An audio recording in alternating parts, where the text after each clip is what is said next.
Hey everyone, welcome back to the channel. Today I'm taking you along as Pablo and I work through a big training day at Waverley Park Equine. We've been putting in the hours with our performance and mindset coach Ben Netterfield, and today's session was all about translating those lessons into action. We're focusing on keeping Pabs in front of my leg, finding that quality canter and staying balanced and straight through the turns, especially leading into and out of jumps. The day started out on a really positive note. The warm-up was one of the best we've had in ages. Pabs was relaxed, focused and just so much more comfortable with everything happening around us. He didn't call out for his buddy Echo, which is a huge progress for him. Maybe he's finally growing up a bit, or maybe he just knows it's time to focus. Either way, I was feeling good as we headed into our rounds.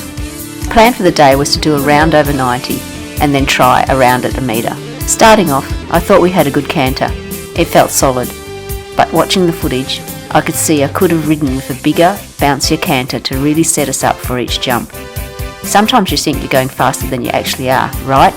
Anyway, first jump was an oxer, and he popped over it nicely. No surprise there. The next fence went okay, but I was rusty. Missed a few spots and got left behind. Not our cleanest, but we kept moving. Then we hit the combination. A 4-stride vertical to an oxer off the right hand turn. Here's where things unravelled. We lost our straightness.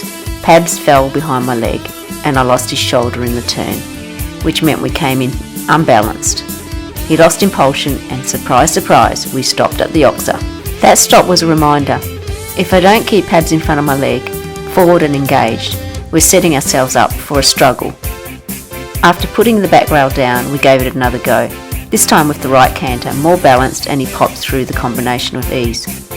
Then we came around again with the oxer now up, and Pabs cantered through, taking the combination within his stride. It's amazing what a difference that forward, committed canter makes.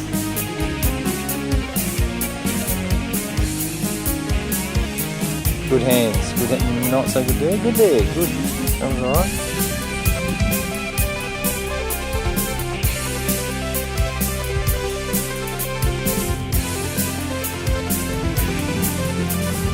That was good. Good hands in. Good hands in.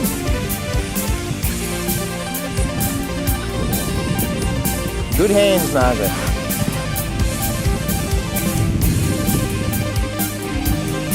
Forward.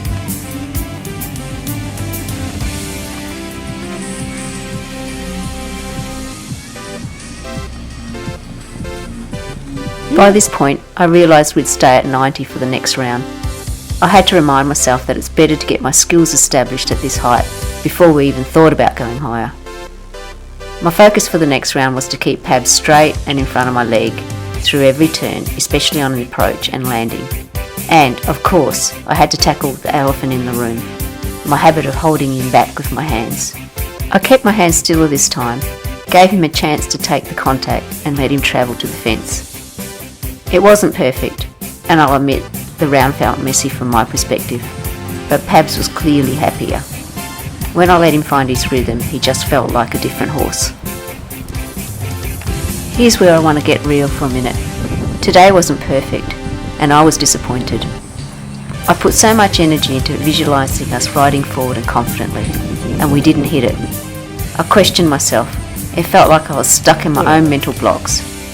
Every time I let the nerves get to me, I tense up, and Pabs senses that right away. After cooling down and reflecting, I realised there was so much to be proud of. Controlling my unruly right hand, win. Pabs staying calm and finding his stride, huge win. But what really clicked for me was that he's not going to grow into the bigger jumps until I fully trust him and let him do his job.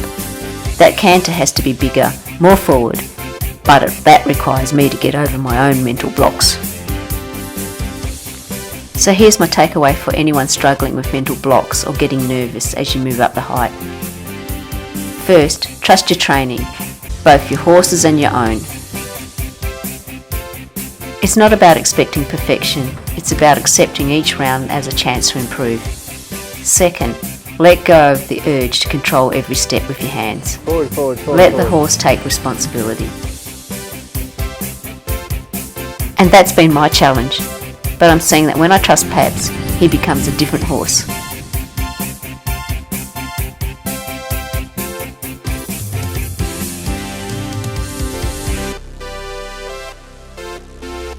And that's that. I hope this gave you all some insight, maybe even a bit of inspiration to take into your own training. Remember, if you keep your horse in front of your leg and trust that forward rhythm, everything just flows better. Thanks for watching, and see you in the next one as we keep working towards those bigger rounds.